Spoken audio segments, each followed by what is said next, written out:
Hello, and welcome to another edition of the College Football Mafia Network Big Freakin' Friday Show. I am your host, Nathan Bomber Brown. I am a little tired today, but I got other guys that are going to help carry the show. I don't have to do so much tonight. That would be the Wild Ute and Moen, who had a fantastic show last night. I'm curious as to how I want to introduce this. Basically, everybody, if you're watching right now and you don't understand what the ACC is all about and why things might happen, even though we've only been telling you for over 2 years, we're going to talk about those details again today because realignment's back in the picture. And while we don't know the time frame, certainly that data matters. So, Ute and Moen, you guys covered that last night. Why don't you kind of tell everybody what you did? The Carolina Reaper. The Carolina Reaper. Go watch the live show if you're a member of this channel. That's the guy right there that I'm talking about, the Carolina Reaper, and the money behind the decision that UNC will be making to see if they should jump over to a new conference, likely the SEC. Called the Carolina Reaper. Okay. Moen, what were your thoughts about it? I watched the whole show today. You guys did a great job, very entertaining. I might have been more Walter Cronkite-esque, but other than that, I thought Moen did a great job of asking questions, help guiding the discussion. How did it go last night, Moen? I went great. We got a lot of positive feedback from everybody in the chat. Things were humming. Sorry we couldn't get to all the comments. We had almost 300 comments. Really? By the end of the night for a members-only stream. At one point, we had 82 people watching us on a members-only stream. There we go. It was tremendous. That's almost half our members. That's crazy. Right. It was tremendous. So I think everybody enjoyed it. I think everybody's a lot smarter for having seen it. And, yeah, I had a good time. How about you, Ute? Do you have a good time? Absolutely. Yeah, you always get me laughing with the Reaper guy. I loved it. It was a celebration of the community, too, for getting 200-plus members. That's amazing. We're so honored and grateful. So we're going to give you guys good stuff. That's as good a stuff as we can make and everything. We'll keep doing it. Yeah, absolutely. I think that's the most important thing is that we continue to put out good content, right? And our content is based on data. A lot of the data sources that you use, like Sportico was one, right?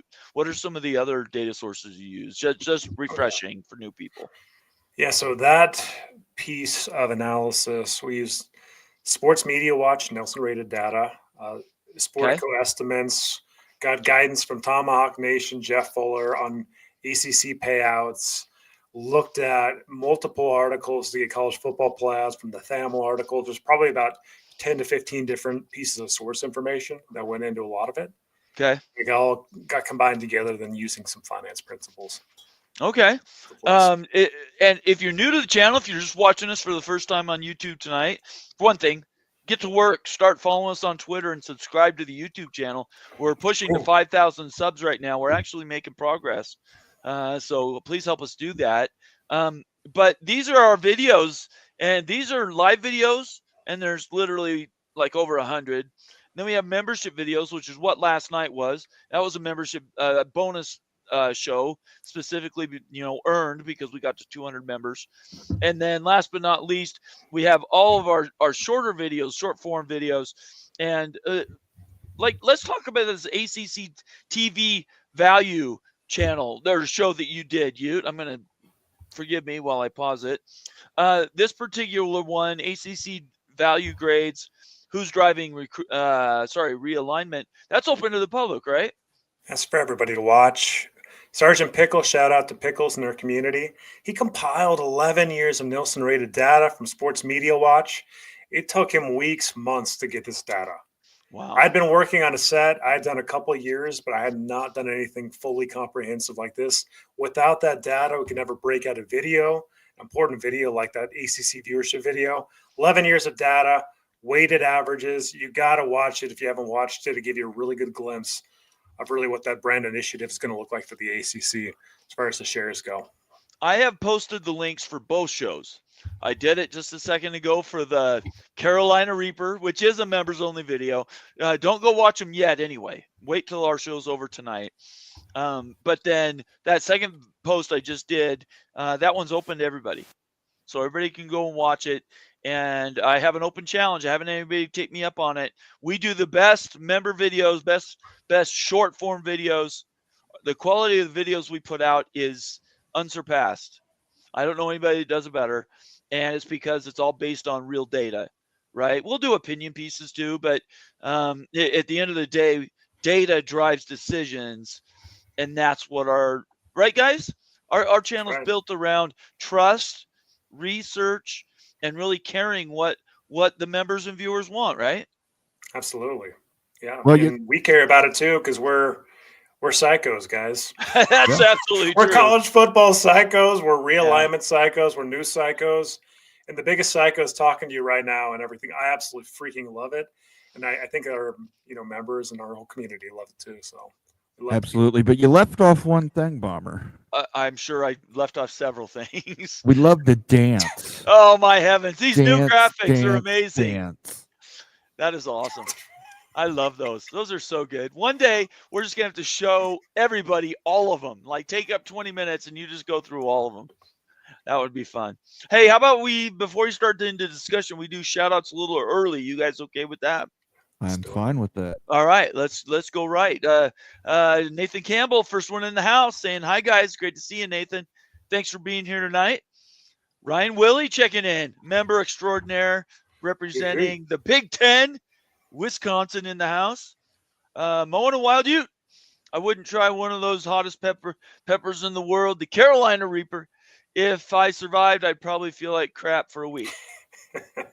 Yeah, on the back end of that too. For a week, you'd be crap and peppers. Not good. Don't do that. Mowing? Yeah, I would try it, I think, just to say I tried it. But I tend to agree with you. That would make me crap a little hot there. So okay, all right, very good. Friends call me Sean. Good to see you, Sean. Another valuable member of the Mafia family. Love to hear your opinions. If SEC only takes 2, North Carolina and Virginia, would the Big Ten take FSU, Miami, even though they are in the same state, to take to shake Notre Dame loose? That would take away 2 of 3 quality ACC TV games away. Mm-hmm. Yeah, so what do you think about that? I don't think so. I think they would probably take one of either Florida State, Miami, and then take Clemson. Because then you get 2 states. You get into South Carolina and into Florida. Clemson. Let's talk about Clemson for a second. Please. You think Clemson culturally fits the Big Ten at all? Like I'm looking, we're talking a lot about these Big Ten targets, right? We're talking about Miami and their research and like their market, their brand. Florida State is growing in research. They've got a huge brand, but Clemson's not known for their research. Great school, but they're not a research-based school. They're not in a big market. So I know the brand's there, of course, and everything, but it doesn't seem like a fit for Big Ten as far as what you'd usually want. Again, I would think the only one of those 3 that's really a fit for Big Ten right now is Miami. Under the hypothesis that Friends Call Me Sean has put out there, you're trying to shake Notre Dame loose. You need to take away 2 of those 3 schools to do it.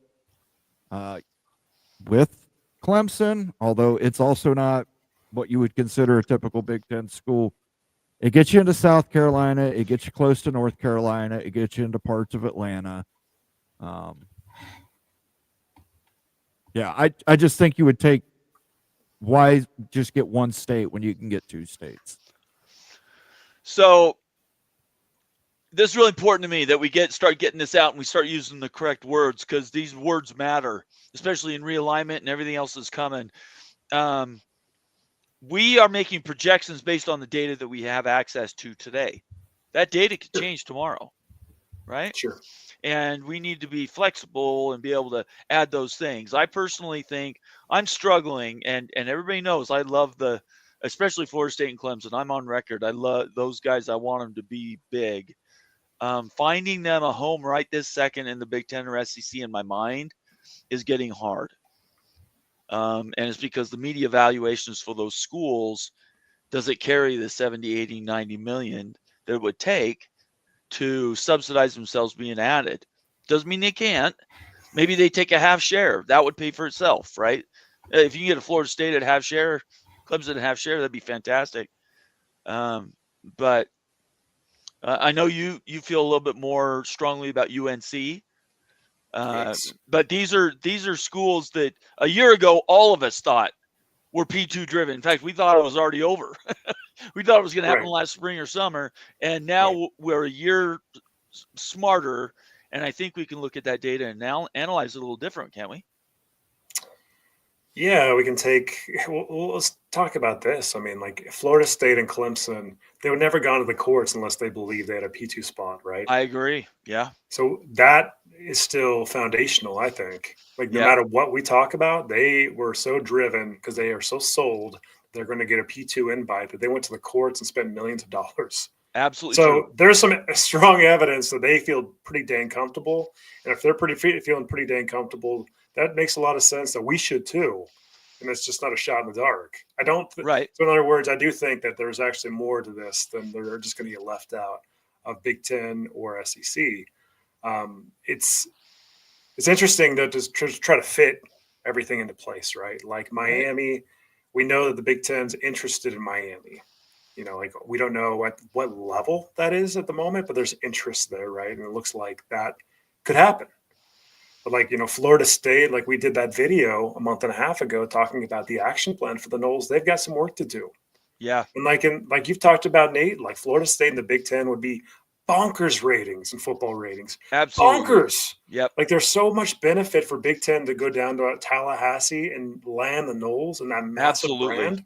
Yep. But I just think that like Florida State does, like based on that action plan and stuff, like get that research spending up, build the relationships, do what you need to do to get to a place where you can actually tighten that up. There's more to it than just the numbers and just the money. You got to have the relationship part. We've learned that over the years and stuff. That's more, we take that more serious. So Florida State's got more work to do, more groundwork to lay to get into Big Ten. I love the way you put that. Moen, you want to add anything? We don't have to just devolve on this one topic. We'll talk about it in the future tonight.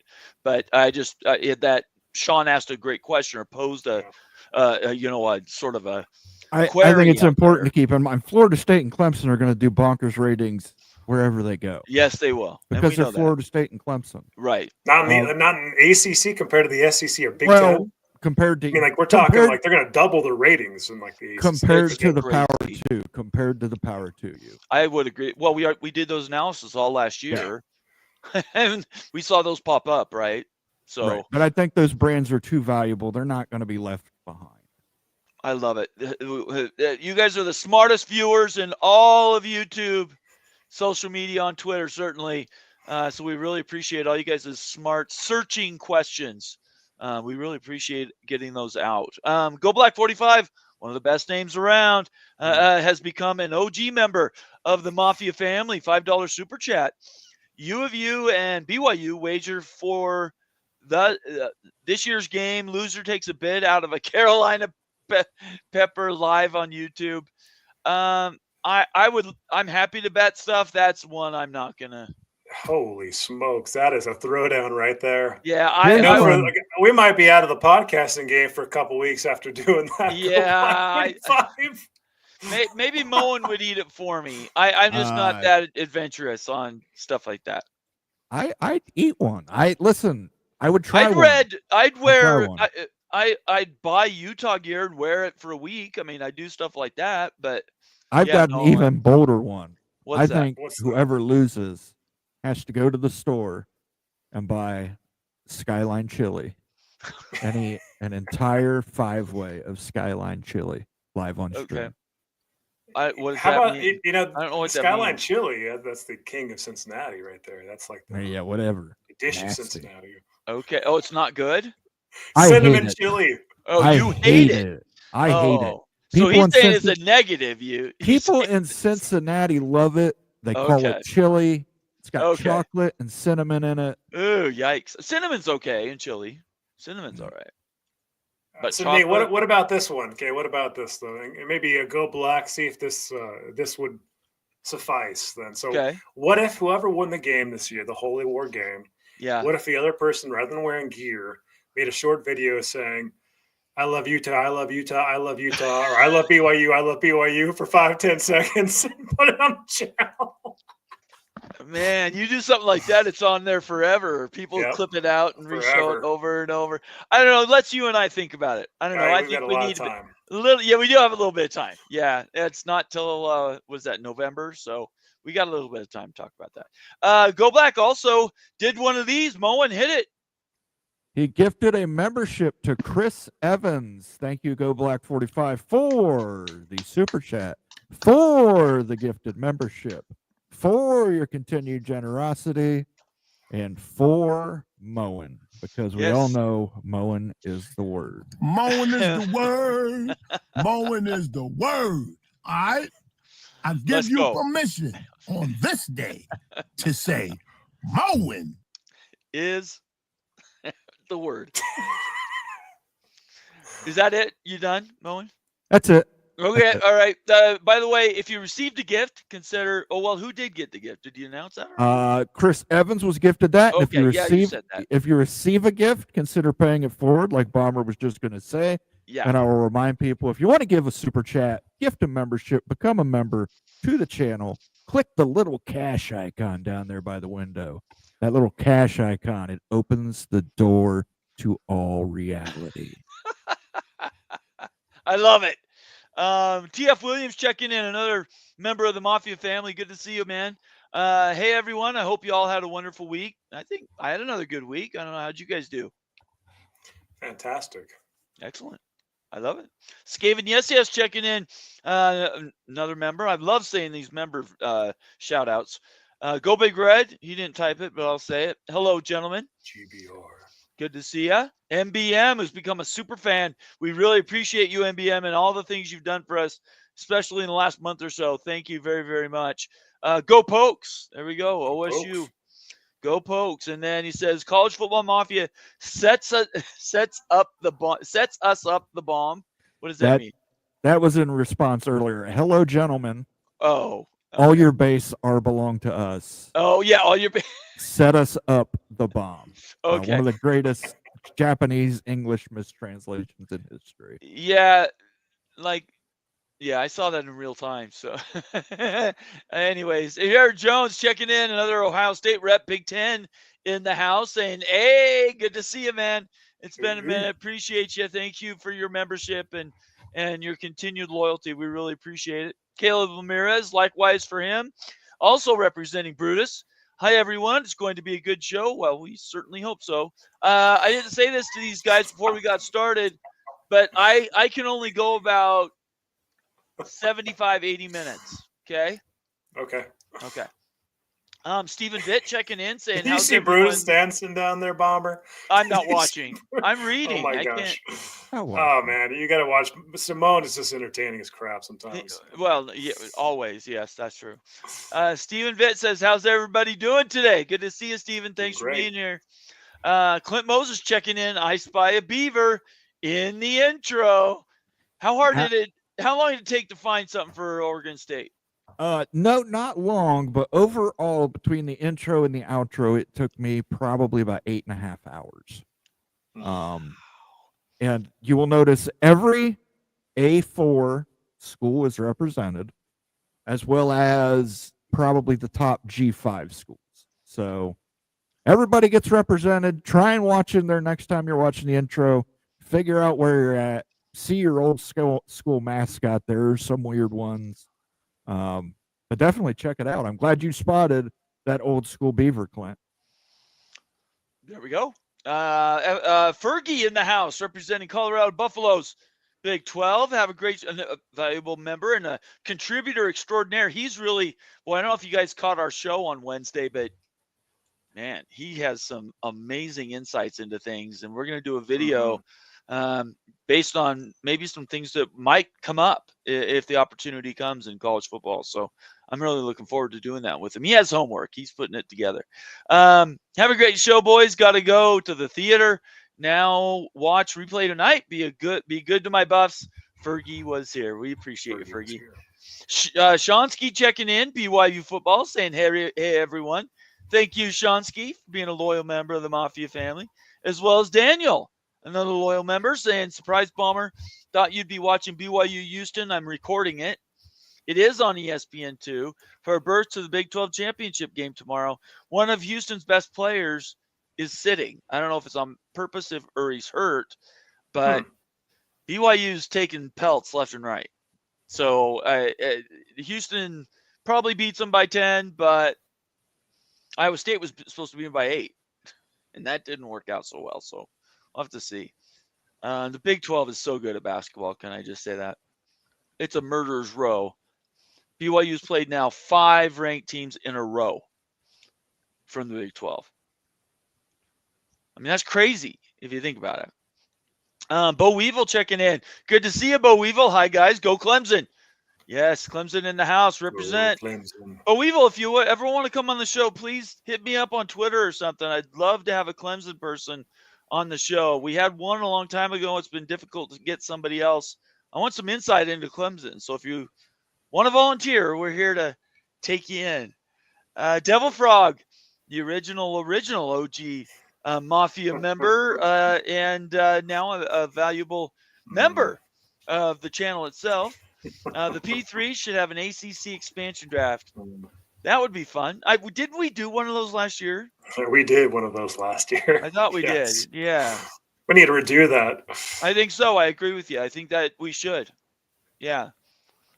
Moen gets the SEC Ute. I'll take the Big 12, and Moen can have Big 10. Okay. I'll take Notre Dame. Oh, there you go. There you go. I better get first pick. Let's see here. Daniel Gygax, another contributor, certainly become a member of our family here at the College Football Mafia Network, saying hi, everyone. Good to see you, Daniel. Let's see. Trying to get to as many as new people. Did that. Josie checking in. Good to see you, Joe. Another member of the family. FSU and Georgia Tech would be 2 different states, so that should work. Either one of you. Yeah, I don't know if you're talking. I don't know if you're talking about in relation to friends call me Sean's question, but again, it's about shaking loose 2 schools that have that scheduling arrangement with Notre Dame. So Georgia Tech would not be a viable option in that case. It would have to be 2 out of the 5: Florida State, Miami, and Clemson. You want anything to that? Agreed. Okay. Jay Chapman, a recent member and certainly a great, I think you got a gifted membership. Great to see you here, Jay. Consider me sticking around full time. No SEC expansion without North Carolina. That sounds so familiar. I just can't place it. Yeah. They're in love with the Heels, guys. The SEC is in love with the Tar Heels. Yes, sir. They really are. This is going to be consummated soon, guys. Laura Weiss checking in, saying, "Hey, y'all, good to see you." Hey. Another, obviously a member, longstanding member, OG member. And Josie says hi. Vox Condaro checking in, saying, "How do, fellers? Good to see you, What's Vox." up? Jayhawk. Jayhawk squawk for Vox Quindaro. Thank you, Vox Quindaro. Antoine Code shows up late and says, "I'm got to catch up." Hey, y'all, another valuable member. Boy, we've got so many members. You know how cool it is to go through the comments and see all green for all the members and all the special icons. I am humbled by every single one of those. College Football Express, I think new to the channel. Welcome. This is Rock and Rant. This is Rock and Rant. This is Rock and Rant and Flo's new thing, right? Yes. Okay. You must be 100% correct all the time, Nate. Yeah, it's true. I should be. People bet by things I say, so I better do that. You're right. Let's see. Anthony Carlson, another member of the family here. How long does a school typically wait for AAU membership once they are considered? It's like how many licks does it take to get to the center of a Tootsie Pop? The world may never know because the AAU is a closed club. They pick who they pick, when they pick who they pick. There is no application. They just kind of decide when they decide. It could be 2 years. It could be 20 years. Like Moen says, there's no method to get into AAU other than an invite. And likely because you've just got invited to the conference, or you still soon will be in the Big Ten and like the Pac-12, even the old Pac-12 and affiliations. They really want those AAU members in conference. So, shoot, if FSU really was a candidate for a Big Ten, then they're going to be getting the AAU probably before they join the conference or soon after. There we go. Moen, ring the bell, baby. Ryan Willie checking in with gifted 5 more memberships. Absolutely, Ryan Willie. Evil Badger, thank you. I'm clicking some Wisconsin beer there for you. We'll throw the Badger up. There's Bucky. Chris Schubert, Jim Reese, John Bennett, Isaac Harlan. Love it. Rec Talk. We're all gifted memberships. Rec by our Talk. good friend, the Evil Badger, Ryan Willie, and Evil Badger Sounds. I love it. I love it. It's my favorite sounder of all of them. that's Thank you, Ryan. That's really, really good. If you did receive a gift, don't forget to get some karma going into the weekend. Pay it forward and give somebody else a gift of membership. I believe in karma, real in my life, and good things come to good people. So absolutely, we definitely support that around here. And don't forget to thank Ryan either. Yes, absolutely. Let's see. James Davis, the media value would go up if they are out of the ACC because most of the games are with teams no one watches. So there is you lose dead weight, you go up. There is a buoying effect, right? Oh, absolutely. And like you're going to get better time slots too and channels if you go into the Big Ten of the SEC. You're going to get more primetime games, bigger time games. Like it's going to be a doubling essentially of viewership for Clemson or FSU or Miami, whoever gets into the B2. Wow. It's going to double anyone's viewership. BYU's, Utah's, anybody. Like it just basically times 2 because of exposure. Yeah, it's a big deal and everything based on the matchups, the opportunities.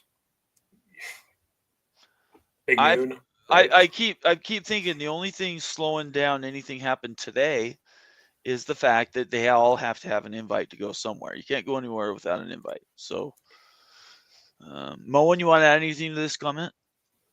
I like your profile picture, James. Fly. Bo Weevil says Clemson will end up in the SEC. So there you go. He's put his stake in the ground. Steele Austin checking in for the University of Utah Utes. Has become a definitely soldier in the Mafia family army. Let's see. FSU and Clemson are SEC schools. Yeah, I mean, I want them somewhere. I don't care where it is. It's not the ACC, though. They fit the SEC. That's the natural fit. The Florida State and the Big Ten, I'm telling you guys, that's the most upside. Most upside right there. Explosive upside. Moen? I agree with you. I think they're SEC schools. And I know the SEC and Paul Feinbaum can kick the tires and take a piss on them all they want. Those brands are too valuable. You can't leave them out there. You got to go grab them when you can grab them. Now, if you may not give them a full share, you may say, hey, because of your behavior, you got to take a half share.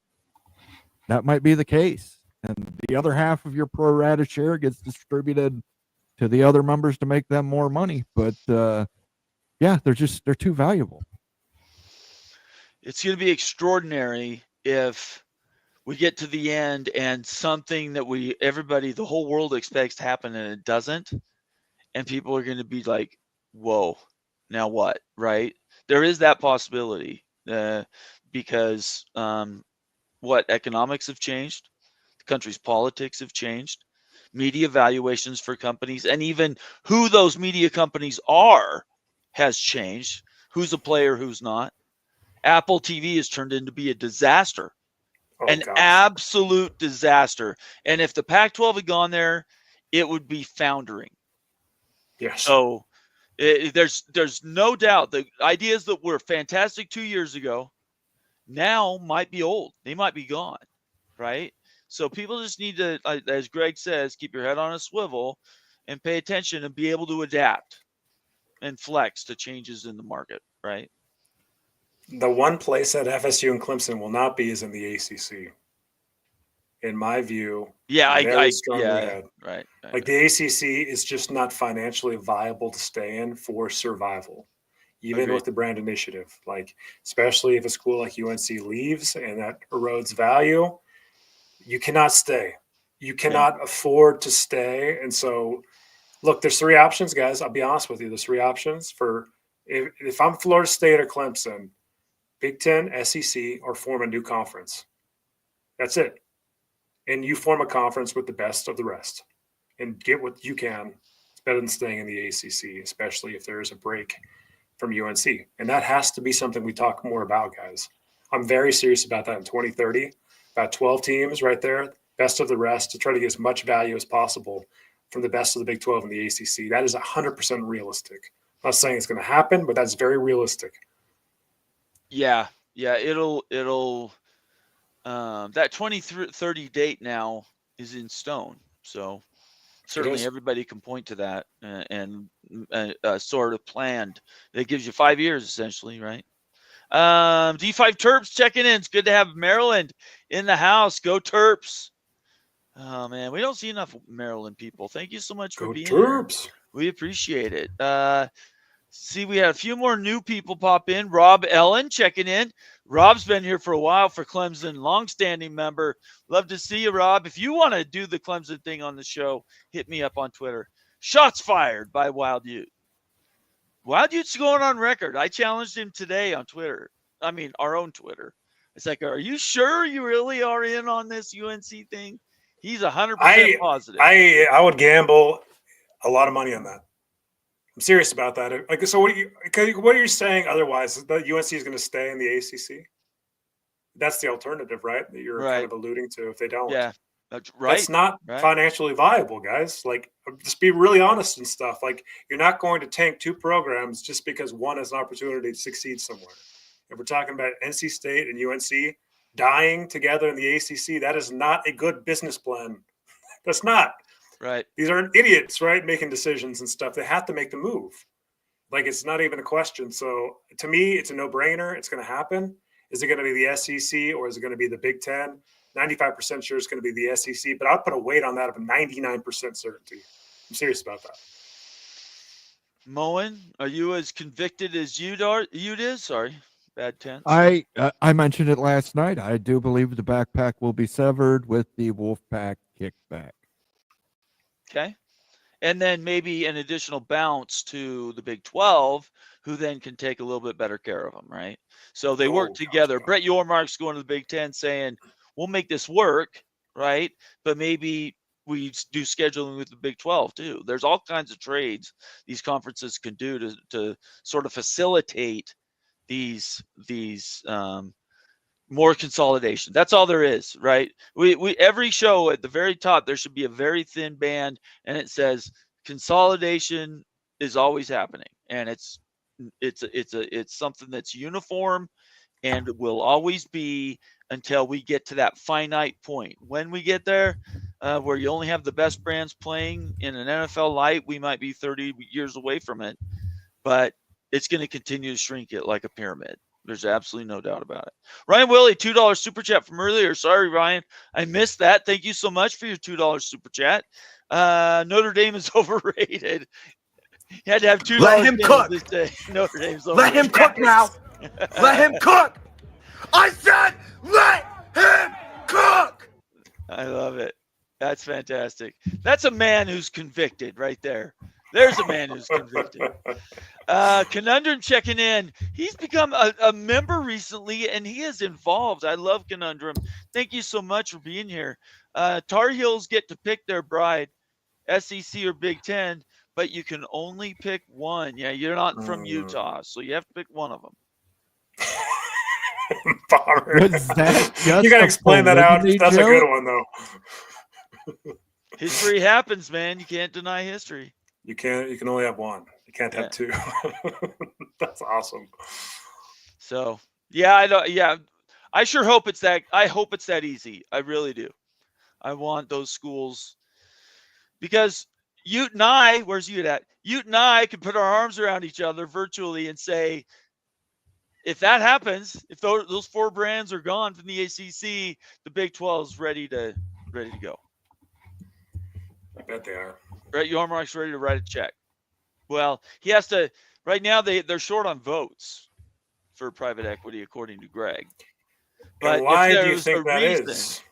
Well, I think it is because they don't have anything to vote on, right? What are you going to spend the money on? So I wouldn't have a vote on private equity until I knew for the big left ACC, and now the ACC is sitting there weak, right? That's when you go to your 16 members and say, there's the buying opportunity, buy low, sell high, now vote on it, bang, they write a check, and they're in the Big 12 just like that. I could see that easily happening. Absolutely. And can I say something, Bomber? That joke you made was very big of you. Excuse me, big of me. How long did that take you? Mo. Came pretty quick. Do you have a joke machine sitting there with your little sound machine where you can just put in a few words? That was really good off the cuff. There's no doubt about it. Stormy Cyclone said, obviously been a long time member here, the College Football Mafia Network. Hi guys, great work on videos. You are the best, along with Pickles. Pickles is the man. Thank you. Yeah. We do have the best team. There's absolutely no doubt about it. Lee checking in. Good to see you, Lee. Another member checking in the house. Illinois is getting run off the court in basketball, I guess. I'm not watching. I don't want any score updates. Ed's watching right now. I don't want anybody's. I'm recording the Houston game. Ed, I'll be extremely aggrieved if you start posting scores. Because I'm recording it, and I'm going to actually end the show early so I can go watch it recorded. So don't screw it up for me. Let's see here. We got these comments tonight have been on fire, guys. They've been probably the most involved we've had for a while. Becky with a $5 super chat says Ute has to drink an entire bottle of whiskey for mowing if UNC doesn't go to the SEC and mow it. Whoa. What just happened? We lost you. His device was not connected. So he heard this, Becky, and he fucking ran. Maybe that was it. He doesn't want to drink. How about instead of whiskey, we go with maybe some milk? I love milk. Milk's my favorite. And let me plug in my mouse so it's there we go. There we go. He can chug some milk. There we go. I love it. Becky, when he gets back, I'll put your super chat up again so you can get involved with that. I think I know what the problem is. I think you need some milk. He needs some milk. All right, he's back. He needs some milk. So I don't know if you saw this, Ute, but Becky's sending you good vibes, $5, saying you got to drink a bottle of whiskey if UNC doesn't go to the SEC. Whoa. Over at what time span? I don't know. Good one. I don't like this. I don't like this, Ute. I want the bottle of whiskey. How about you give me the bottle? This is a great plan right here. This is a great What does deal. this do for me, Becky? I thought we were friends. You want you to drink the whiskey? Oh, brother. Let's move right along. John Cole, UNC Clemson, FSU Virginia to the SEC, and then Miami, Georgia Tech, Notre Dame, Stanford to the Big Ten.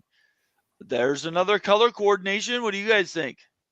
I like it. Actually, like it a lot. So UNC, Virginia, Clemson, FSU, SEC. That smells right there. Miami, Notre Dame, Stanford, and then Georgia. I mean, seriously, this is probably the best combo alignment out of everything I've seen for a while. It's a good one. I'd agree with it. It is a good one. I agree. It has all the players that we know are the ones that people have been talking about, including the throw-in of Stanford. But out of all 8 of those things, you're adding Notre Dame, and I don't think that ever happens. So I'm not sure you can bring Stanford without Notre Dame. So then Miami, Georgia Tech, does that break down? So, again, we're back to these tipping points for these color coordination or color combinations. And I just don't know. In my opinion, I wouldn't put Notre Dame in any of these ACC breakout scenarios, but I could be wrong. Listen, Good, thank you. It's gonna be dependent on how big the big goes. Because I mentioned it last night, and I won't leave this only to members. I have a dark horse candidate for the Big Ten. I have a dark horse candidate for the Big Ten, and that is the Duke Blue Devils. That's right. You and Monty. Well, Monty Monty also has Wake Forest to the SEC. Yeah, Wake Forest So, to the SEC, Monty Wake to the Forest is that's an Duke SEC to the Big team Ten. right there. Duke, man, that's a Big Ten school if I've ever seen one. Well, listen to me. If they can't get into North Carolina with North Carolina, they could potentially get into North Carolina. The Big Ten is not a with Duke. charity. These ideas are crazy to me. The SEC and Big Ten do not want to share their money. They're not going to bring schools along just for the hell of it. I think I agree with you. For that. Listen, Nate, I agree with you 100%. They don't want to share their money. They don't want to share their media money. Right. But you know what they do want to share? They want to share that research money. Give us some of that money. They don't share research money. Yes, they do. Explain to us how they share research money. The Big Ten Academic Alliance and Big Ten Cancer Research Consortium. Right. You work with other universities within the Big Ten to get. You're not writing grants. a check. Yeah, but you're not writing a check to. You're working together. It's not the same thing. It is, Nate. Listen, if you've got a pharmaceutical company coming to you and say, "Hey, we need triple-blind trials in different areas of the country," and it's for a cancer drug, and you say, "Oh, by the way, we've got Duke, we've got Johns Hopkins, who's an affiliate, we've got Stanford, we've got the James Cancer Center in Columbus, Ohio, we've got the Ross Cancer up in the University of Michigan." Again, this was brought up on PATC last week, and I said that I'm going to steal it. Sports is the front porch, but the money is in the kitchen, and that is there has not research. been one realignment move based on anything but football. Wrong. Washington. I don't agree with that. I 100% agree. I 100% disagree. They were absolutely never going to stay in the Pac-12 or join any other conference. They were holding out because they wanted their football program in the Big Ten. They have massive. Yes.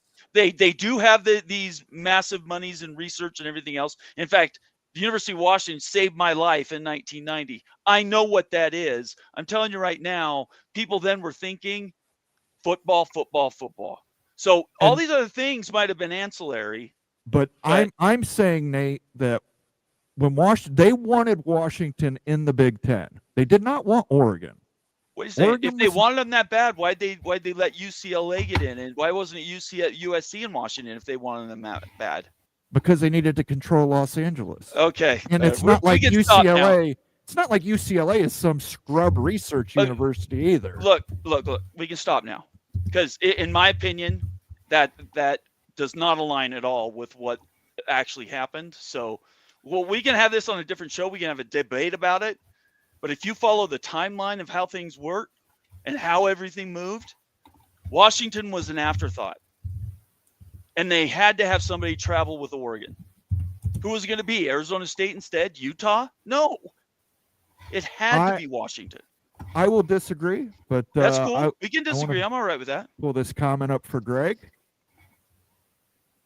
Big Ten schools often work together on research, with schools switching out leadership roles depending on the research. I don't deny that. I don't deny any of the research stuff. So yes, you may take a haircut on the media money, but you will make it up. Okay, somebody raise their hand and tell me whose educational endowment pays for their football or athletic programs. Anybody in the background I'm missing? Is there somebody behind you? The Florida General Assembly, because Florida State actually went to the General Assembly and said, "Give us educational funds to run our football program." Oh, but did they? Did they get them? I believe they did. I believe it's up for discussion. Okay. Whoa. It's different getting it versus up for discussion. It's going to happen. You're going to see it happen with revenue share. People got to get that money from somewhere. Is it so hard to imagine that the elitist idea, and we'll just talk about the Big Ten since that's where we're at right now, that the Big Ten gets to do whatever they want just because they're so all powerful with all this stuff they have with politics and with research money and endowments and all these other things. If that was true, Tony Aldermore would be sitting here doing this show and I'd be off mowing lawns. It is not true. It is true. Although you may not like it, Ohio State was never voting for Oregon. Oregon was Wisconsin an athletic Michigan, pickup. Oregon was an athletic program. Yes, that's the only way they got in. They wanted That's my Washington. point. That's exactly they wanted my point. Washington without Oregon. You made my point. They wanted Washington with Utah, Nate. Utah was proposed as a travel partner. Here we go. Okay, stop. They were. I'm going to get upset now. Stop. I want to quit because I don't want to be mad at anybody. We're not going to do this again. We're not going to cycle down and screw up what the narrative was just because now we're looking back and we want to sell a story now. If it wasn't about athletics, if it wasn't about just going out and doing whatever we wanted, whenever we want to do it, those schools would already, out of the ACC, would already be in the Big Ten. That is not the decision. The decision has to be strategic for media power, has to come up with the money to support it, and the organizations on the educational side have to align. All those things have to be true at the exact same time. You're taking one of those metrics and saying that's the one that is driving the decision. And I'm telling you right now, it's like 3 or 4 of those. And you're saying though that they don't bring enough media money. Well, do they today? Do they today? No. You've already done the math. We know they don't. They might take a haircut on the media money. They might. Okay. You can't say they won't. And if they do, no, I've already said they could take a third share. I've already said they could take a half share. That's self-evident. But has it happened yet? No, it has not happened yet. Why isn't Cunningham sitting in the Big Ten offices in Chicago right now saying, UNC, we're going to announce it tomorrow? That's up to Cunningham. I don't know where Bubba Cunningham's at right now. There's a reason. It's because I still don't believe this idea. There's a pocket window somewhere that there's an envelope just waiting to be opened. If that was the case, the ACC would have died last year. Because you does the math. They want him to, the earlier you leave, the more money you get on the end. Yes, but last year they didn't have a number, Nate. They had a number that was based through 2036. It was 500 million. It was 700 some million. But you even worked it out that would even pay out over time. They would eventually get that money back. Or you could wait a year and make it pay even more for you.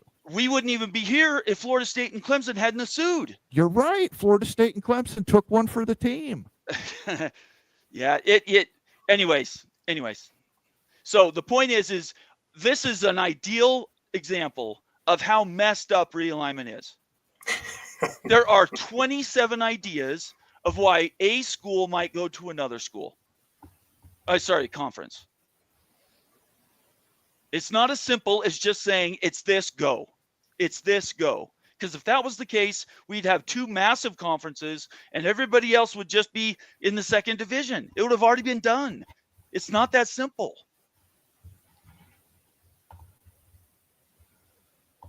I'll let you get the last word. Go ahead. Okay.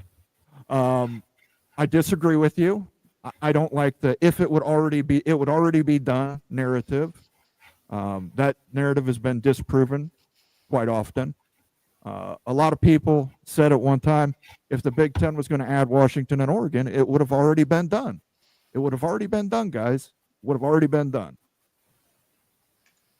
But did they add Washington and Oregon? Yeah. A year later. They were forced to. Price. Sorry, I said you could have the last word. I apologize. Yeah, go ahead. They weren't forced to. They chose to. Yeah, okay. They chose to. Okay. Michigan and Wisconsin wanted Washington, and they got them. Okay. They brought along Oregon for athletics. They wanted Washington for the academics. Not to say Washington's a bad athletic school.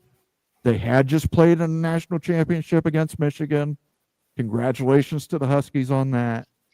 But I'm saying if we're going to look at candidates, we have to look at a candidate You can't just look at it as an isolated thing and say it all comes down to media money. Wait, I didn't say that. I said media money is driving the initial decision to do something. Right now, I think it drives part of it. Okay, what is the differentiator between all the schools in college football right now? Money. Sure.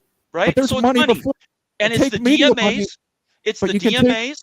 It's the markets. It's the demographics. All of those things. Okay, you don't just pick one of those and just say, this is it. But take media money out of it entirely, and it's still money, Nate. You can't. That's simply impossible. College football, you have to have media money. You can't run on no money. Listen, birds of a feather flock together. The Big Ten has a type, and there's certain schools that fit that type. And that's great. Good for them. I have no problem with that at all. Go ahead. You pulled this up?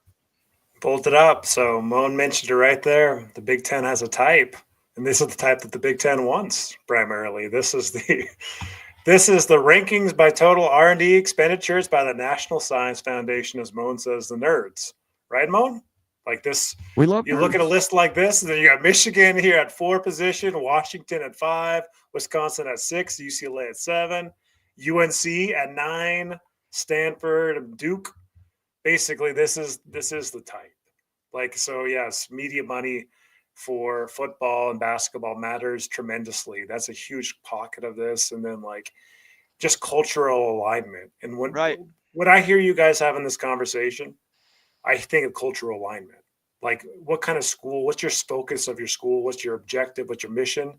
Is it to be a research-based institution, get federal grants, funding to create new innovative ideas, like, new products and everything? Is that the focus of your university, to help in the medical field or help like Purdue would, in the engineering space? Or is it some other purpose? And every school, every college has a different mission statement of purpose.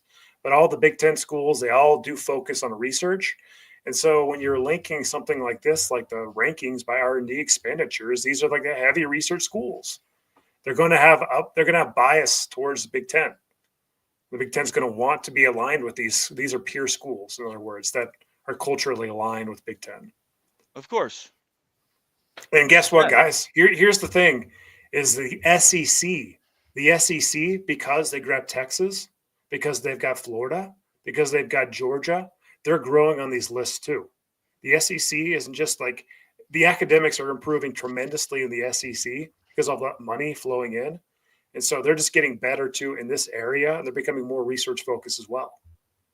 So it's not just Big Ten, but like that's an important part of this too. It's not everything like you're saying, Nate, like Moan. It's just one aspect of it. You throw it all into a pot, it's a piece of it. And my final point would be, everything Moan said is true. Every single thing about the Big Ten and how they pick candidates is true. And Utes alignment, absolutely true.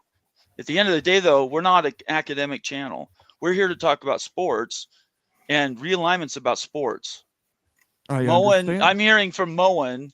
What I'm hearing from Moen is realignment's about other things. And my point is, we're talking about alignment to get the teams together, the best brands, right? Bob Thompson comes on here. He doesn't talk about research.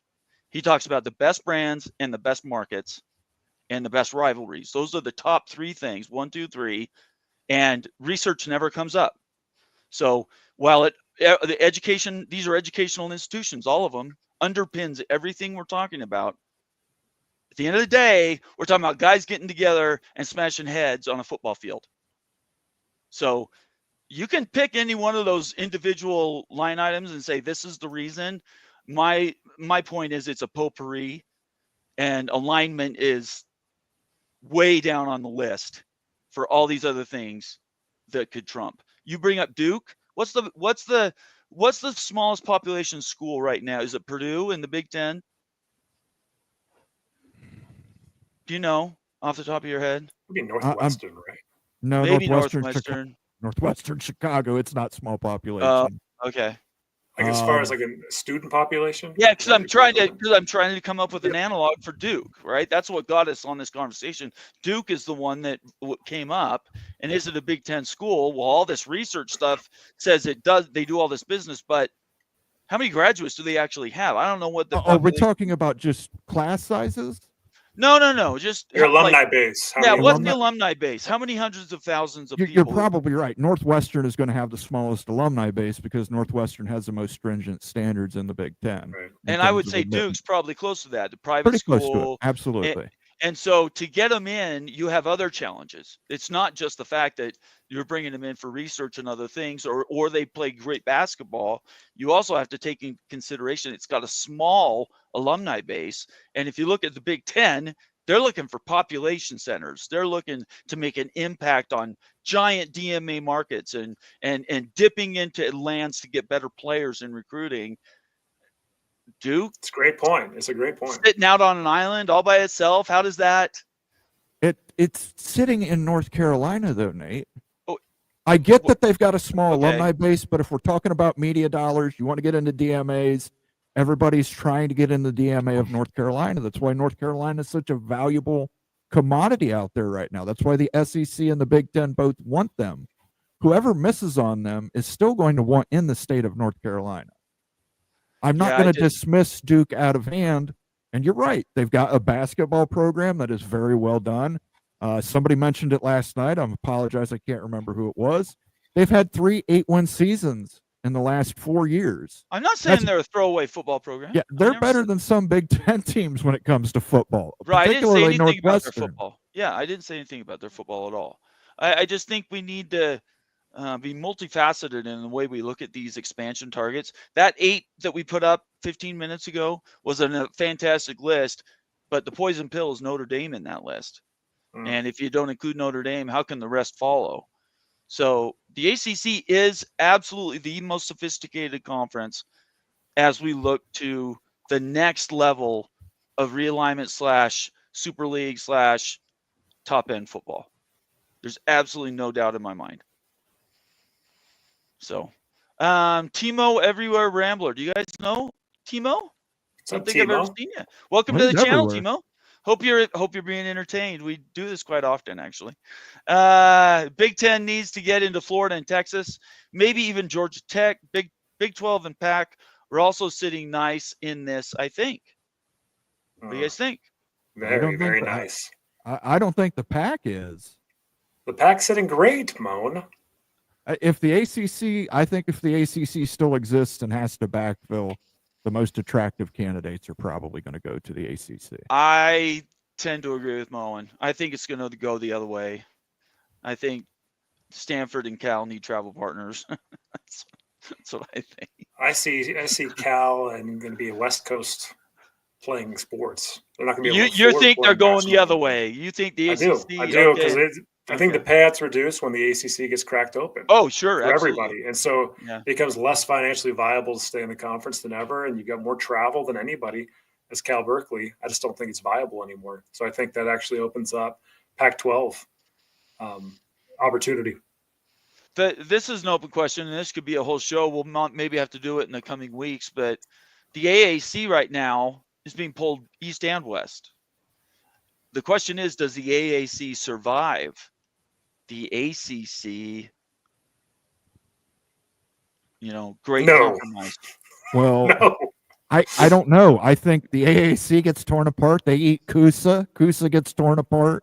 They eat the next one, and they eat the next one, and they eat the next one until whoever the worst one is gets left out there. I mean, they're the last ones to be eaten. They're the last ones on the Serengeti there. Yeah, they do. They backfill all the way up. Same with the Mountain West Pac-12, the exact same thing.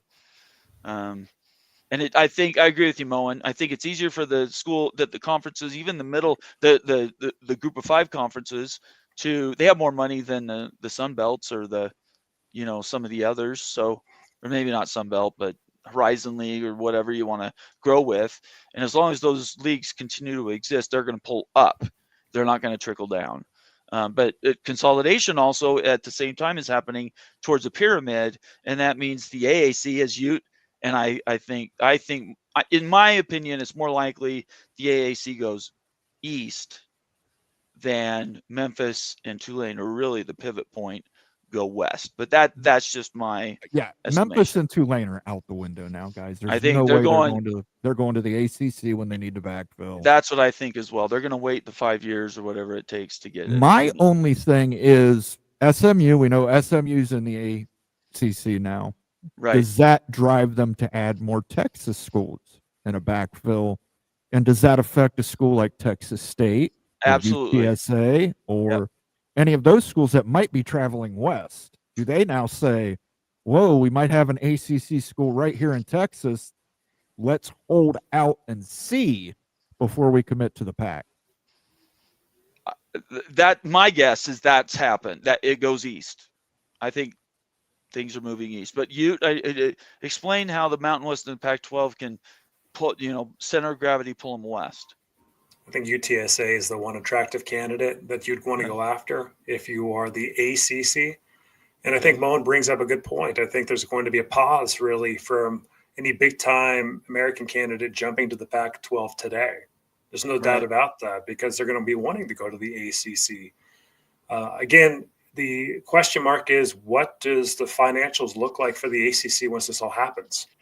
Right. That's the one thing that we're just guessing. The financials are going to remain the same, but we're not considering any type of like proration or tear down in that contract that's so low that's not viable anymore to travel nationally. Like, seriously, like, how low will the payouts get, guys? Like, if everyone jets out of the ACC, you've got Wake Forest and BC and a couple other schools, the payouts are going to be less than 20 million, 15 million bucks. And so, like, can you even afford to make that move? I don't know. There's a lot of question marks if you're like in the Midwest or in Texas. Big concerns, regardless. Absolutely big concerns, and we'll continue to cover it. This is, absolutely fascinating to watch. Becky Go Huskies, contributor extraordinaire here on the College Football Mafia Network. We appreciate Becky so much. $5 super chat says UW President Dr. Kase said student applications are the highest they've ever seen since joining the Big Ten. And I think, I don't know if you did the analysis. I did see analysis in the last 6 months, though, that somebody says all the new schools that moved to these other conferences have seen growth in their student bases. That includes Arizona State. That includes Arizona. I'm not sure about Utah. BYU's numbers have gone up. Colorado's numbers have gone up. So as realignment continues to go to these stronger conferences, they are pulling in more students, I believe. There's a strong correlation really between your football success and like your student growth. Why do you think there's so much investment in football? Right. Like, exactly. And if you get into a big time conference like the Big Ten, that's fun for students to go to games, and you have big time programs coming there. Like, that's a huge selling point for bringing kids that are just touring your campus and everything. You're going to take them around the stadium. You're going to tell them that Ohio State's coming to play Washington. You've got USC, guys. It's a huge selling point. It's fun. Go tailgating, you do fraternity stuff. Like, I mean, that is major. And so I'm not surprised at all to hear that Washington's having success. I think it's a great play in the long term going to the Big Ten. I just think needs to be more regional schools out there to help with the travel ultimately in the Big Ten. There's just too few out west at the moment. Moen? Student athletes. Student athletes. Oh, that is brilliant, sir. Yeah. I've heard the exact same thing you has. Population centers, you're getting more kids coming into college. I just hope it can continue. We'll have to see. It's getting harder and harder to afford a college education in the country anymore. Isn't that just the like truth? anything else. Yeah, isn't that the absolute truth? I don't know where we're going to end up with the demographics changing in the United States has been incredible. Right? People used to go to California. Now they're leaving California, moving other places. Other schools and areas are growing. Utah's booming. Colorado's booming. And locus of power is going to start shifting even more to these other states. So extraordinary. It's absolutely extraordinary the way all this has worked. Let's see. Here's a good one. Mr. Ed Weiner says, if mediocre football brands UNC and UVA get SEC invites, and then to get closer to 20, add quality football brand Clemson, does the SEC round to 20 with Kansas? 3 basketball brands to take football losses. That's a good question, by the way, Ed. I appreciate it. Depends What on do you what guys happens think? with Florida State. I mean, Florida State would have the edge over Kansas to get in the SEC. I think Florida State, if they ended up getting to the Big Ten Conference, this could be a scenario that could happen.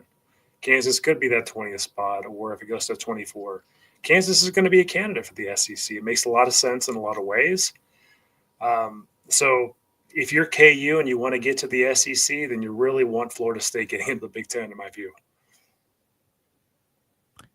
Yeah, if you've got UVA, I don't see them picking up Kansas. I think Florida State would have the inside track on that, and that would be your 4 to get them to 20.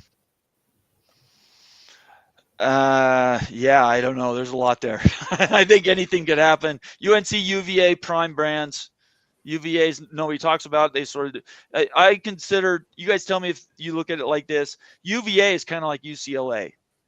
Everybody kind of treats them like wherever UNC goes, UVA may They're go. like with Cal them. Berkeley or like UCLA. Yeah, carry-on school, right? Somebody that will go, not driving the pole, but as a travel partner or, a partner in crime or whatever.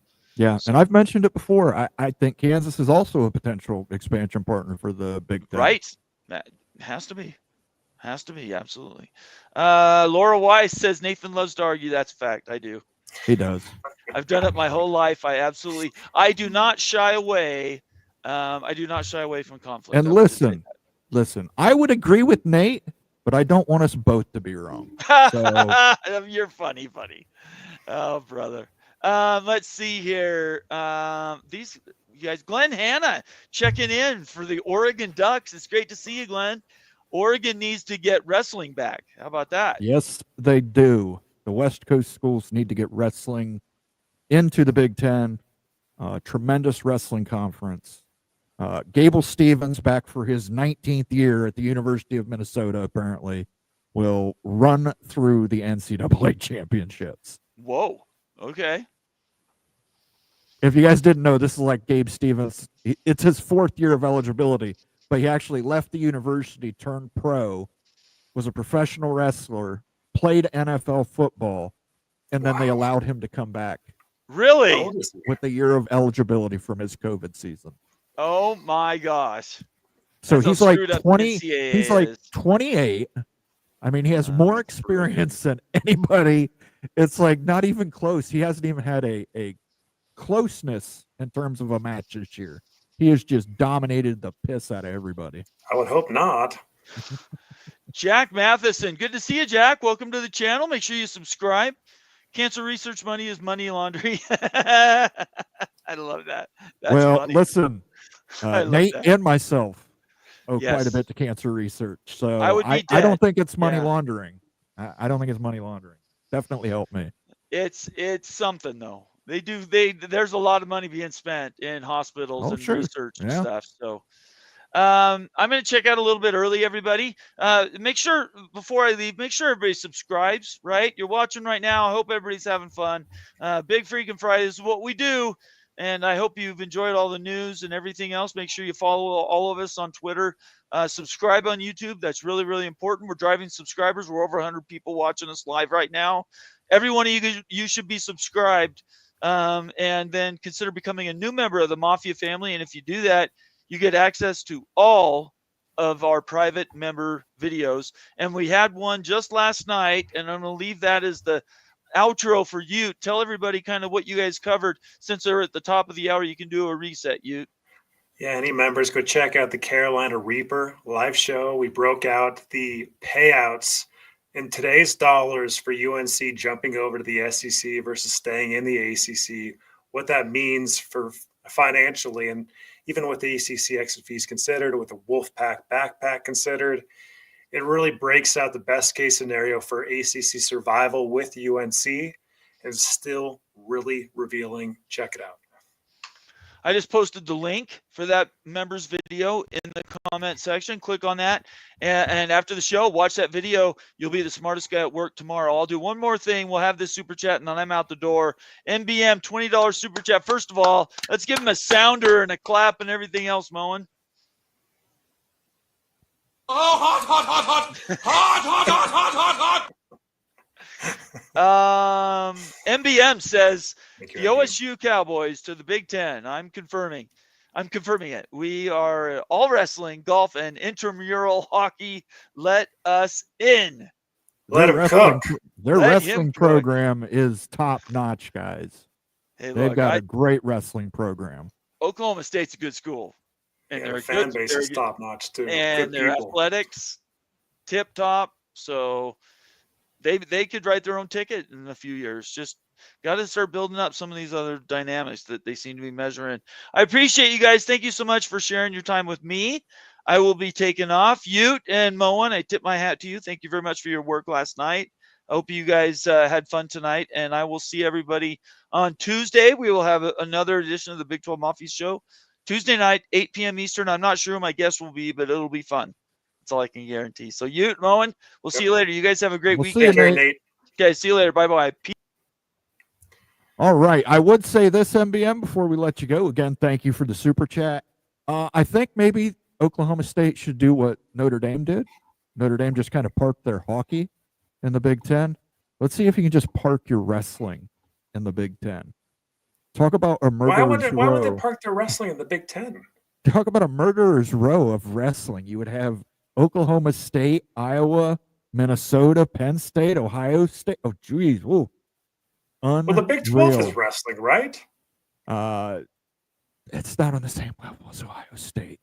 Oh, Moan, don't try to take Oklahoma State's wrestling program from the Big 12. Oklahoma State Cowboys, come on over to the Big Ten. Park your wrestling here. You can keep the rest of your sports and dominate the Big 12, but come over here for wrestling. Let's have some good meets. Thank you for the super chat, as always, MBM. So let me tell you something about this guy. All right, so I've been thinking, guys. All right, so been pretty hard on NC State for a long time. Okay, but I'll tell you about my deep desire here. My deep desire is that NC State and the Big 12 Conference fall in love together. You see this, Simone? You see this Wolfpack guy right here? See this Wolfpack dude, the Pac-Man? He belongs in the Big 12 Conference. The Big 12 Conference will treat you right, NC State. The Big 12 Conference won't just link you with a school like UNC. You can be your own entity. We'll love you. We'll cherish you.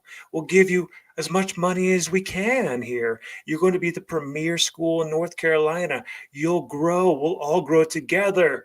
This is just straight up love right here. I'll tell you, like, my deep desire is actually to bring NC State into the Big 12 and have them leave this toxic relationship of the ACC. Well, it almost sounds like the Big 12 also wants to plant a flag in North Carolina. I don't know why. But yeah, you can have the Wolfpack. But can I just say something here right away? And this is always something that's bugged me about the North Carolina State logo. Why does his jaw look dislocated? Oh, you ever notice that? Even on the head-on mascot, it's a little bit his off. jaw is dislocated. It's not even connected to the top of the snout. Yep. Okay. Well, now that you can never unsee that, guys, we will move along. Just leave that one with you. And oh, come on. Nate always never unstars comments. Back-to-back nights of Moen and the Milkman. Thank you, sir. Thank you. That's one that we did. That's one that we did, Nate. You didn't unstar it. You all unsurpassed on providing excellent content. Thank you. You are all unsurpassed on being a fantastic audience. Now that Nate's left, we can have some fun. Let's have a party. Let's drink.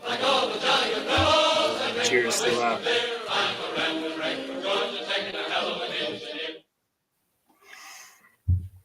Man, you want the Rambling Wreck bad in the Big Ten. Every time you play that, I can see it. I can see it, Moan. It'll make me get a little. Well, you know what? I am just going to go ahead and start starring my own comments because Nate does not unstar comments. Friends Call Me Sean says UVA is the new UNC backpack. I came up with a name for this. The Cavalier Souvenir. That's right. The Cavalier Souvenir. Cavalier last year. Souvenir. It really is true, though. Yeah, the real backpack is UVA, 100%. Mr. Monkey says he's a Kansas fan. He says UVA's brand is boring athletics. They used to have a decent basketball program. I know they've slipped in the recent years, but boy, UVA, Big Ten and the SEC really want that old money. That is an old money school. That school is so old money, they fart dust. That's Make the case for UVA. What else about UVA is attractive to Big Ten? Well, again, it's a research university, even though that doesn't mean much. But right down the way from the Washington Beltway, all those lawyers that go to that fantastic law school at UVA, they matriculate right down to Washington, D.C. and become lobbyists.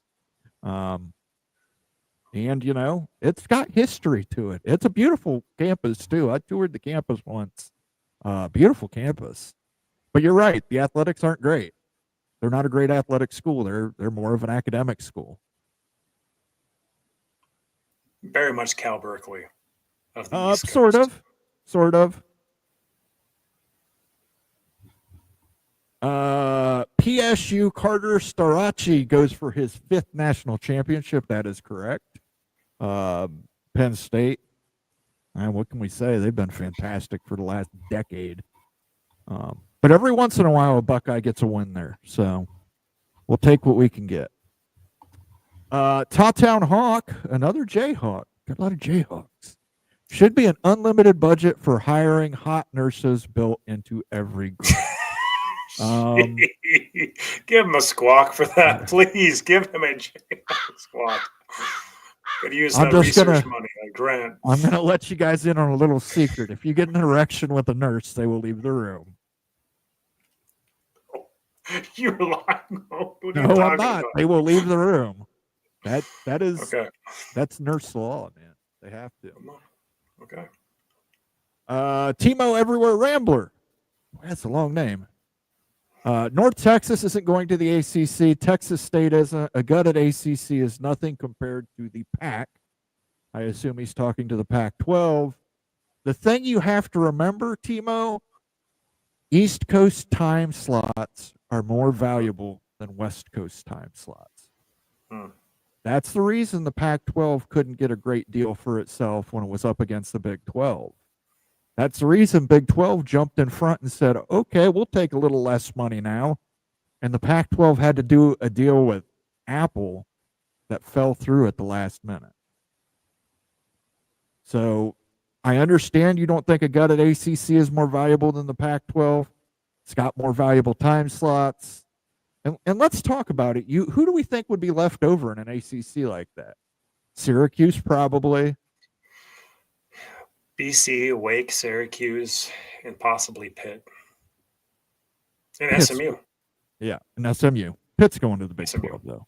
Pitt's going to the Big 12. I don't know, Moen. I really don't know if Pitt's going to the Big 12. Like, it's going to be between Virginia Tech and Pitt. I really think so at the end of the day. And, like, So- of course... Who are your 4 to the Big 12? And again, not holding anybody to feet to the flame. It can change. Yeah, speculation, right? Speculation. So if Florida State and Clemson are off the table, and I'm for the Big 12, I'm just making that assumption. Let's say Virginia Tech, NC State, Louisville, for sure 3. I think that NC State and Louisville are going to be the top targets for Big 12. And then I think it's going to come down to, and Virginia Tech, I just like the Virginia Tech brand. I think like everything about Virginia Tech just smells like Big 12 to me. Pitt is an interesting one. Virginia Tech's in region there. With Pitt, you do get backyard brawl and house and stuff, but can you get more benefit if a Georgia Tech happened not to go to Big 10? Or if Syracuse was there, could you get more benefits from a Syracuse ad or even a UConn ad than Pitt? I don't know, actually. I'm not sure really at the end of the day when you're squaring up a Georgia Tech, a Virginia Tech, a Pitt, and a Syracuse, who's going to be that top option? I don't know. I think a Pitt would be extremely valuable in a conference with West Virginia and Virginia Tech and Cincinnati and Louisville. I think most importantly, I think the Big 12 has to take care of West Virginia in this next round of realignment. Right. As far as travel partners.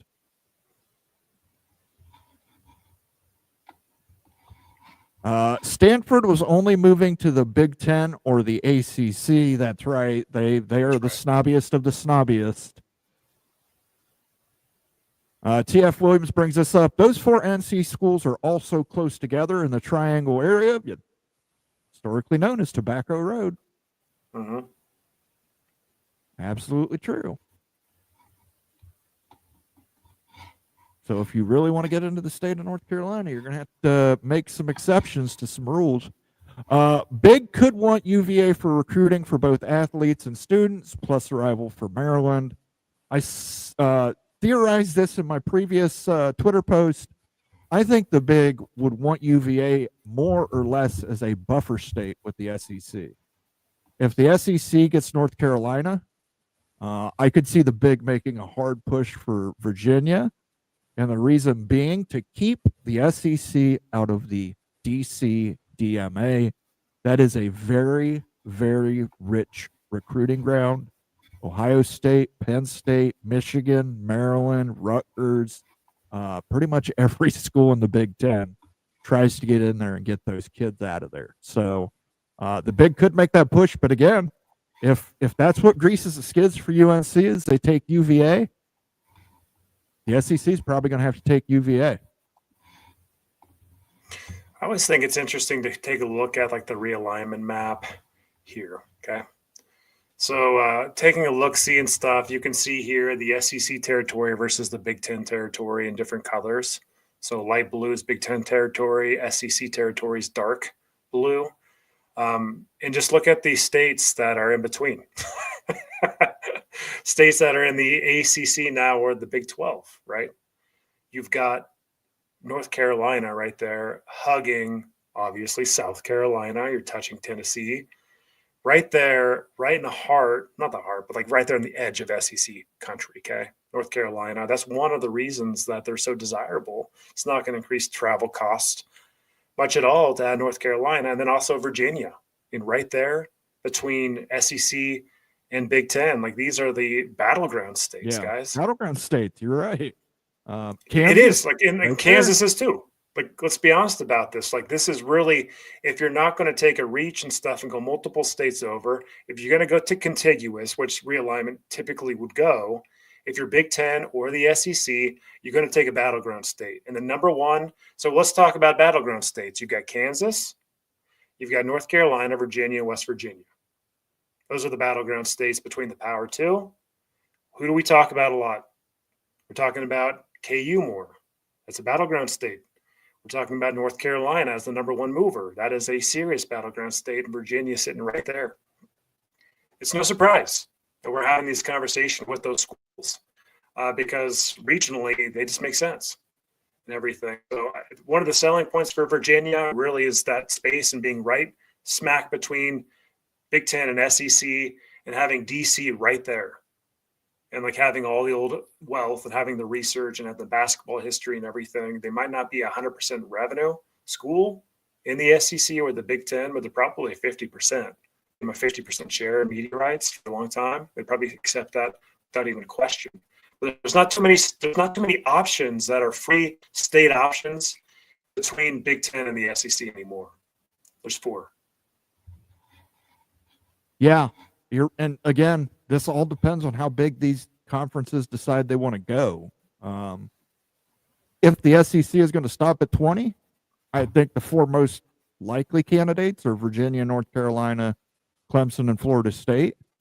But maybe they decide to go to 22. Who knows? Maybe they pick up a North Carolina State. Maybe they pick up a Kansas. You know, maybe they make a reach for a Colorado Buffaloes. I don't know.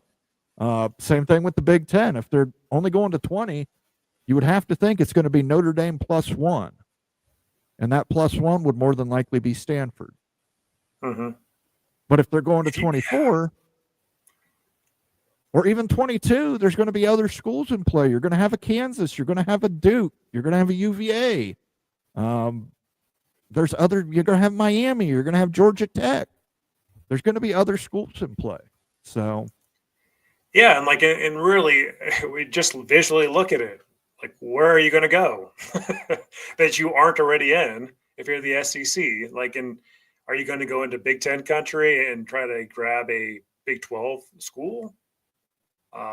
Or else are you going to go to the ACC territory? And so it makes sense, why we're going to talk so much about Kansas, North Carolina, Virginia.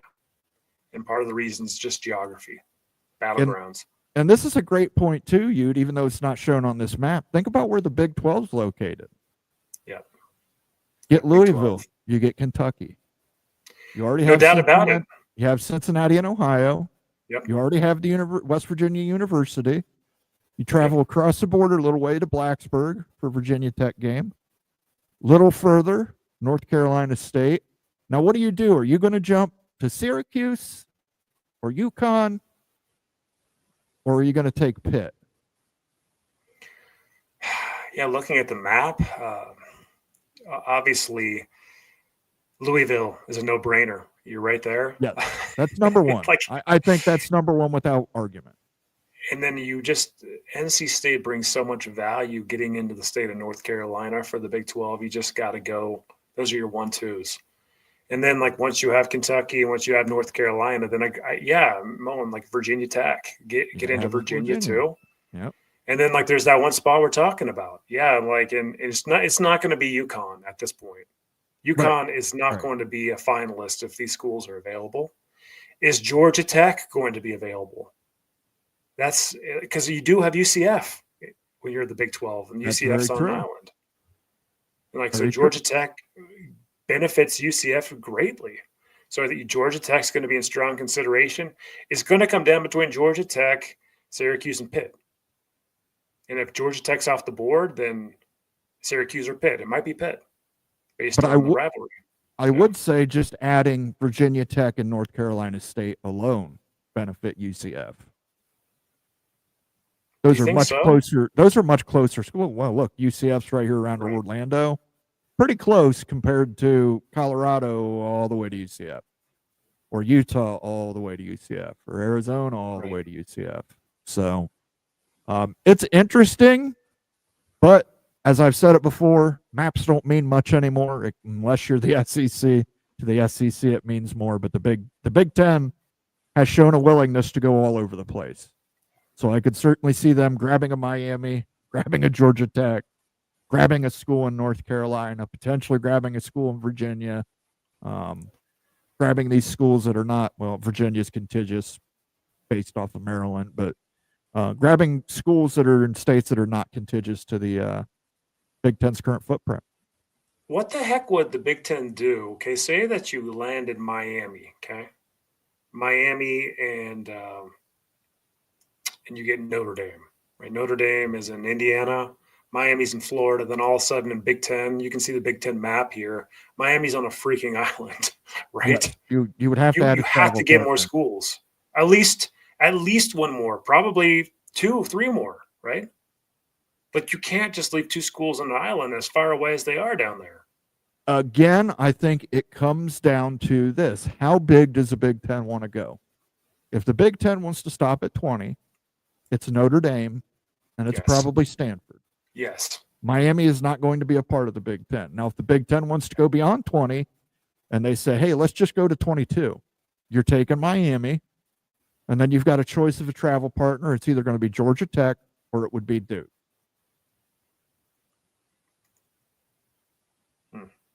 Or if you go to 24, you can take Miami, Georgia Tech, Duke, and add Cal along with Stanford.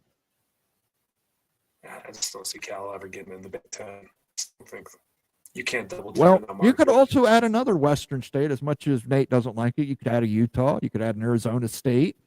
You may even go for a Colorado down the road. That stock may keep rising, and the Big Ten says, well, let's get into Denver, take Colorado, and make them travel partners for these schools out on the West Coast.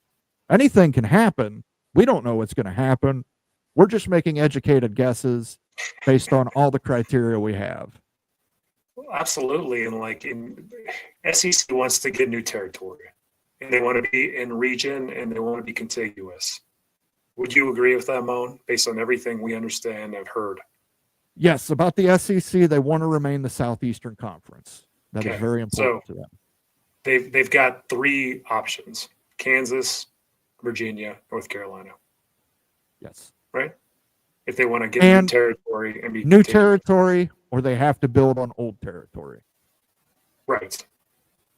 Right. And you own that territory. Yes. Now the question's going to be, you're going to have the University of Florida, the University of Georgia, and the University of South Carolina are probably going to be opposed to adding Clemson and Florida State. Mm-hmm. For obvious reasons. They're all competitive. They're all within close range to each other. Do these other schools have enough sway to say, no, you have to take Florida State and Clemson? I don't know. Yeah, I mean, at the end of the day, the schools would ask, what does Florida State and Clemson offer that we don't already have? Right. And we're talking about like new student populations. We're talking about research, international students. We're talking about a lot of different components there. What does Florida State and what does Clemson bring new outside of just, football, which the SEC has? I think that's a legitimate question that has to be asked. And I don't know how Florida State and Clemson are going to answer it. I would imagine, though, they would probably rely on football. They'd probably say, hey, look, if you're going to 9 conference games, you're going to have a couple more teams in there to draw ratings, because nobody's going to want to watch Vanderbilt.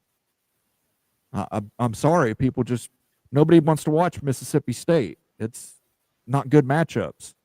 Now you throw Mississippi State against a Florida State, people will watch it for Florida State.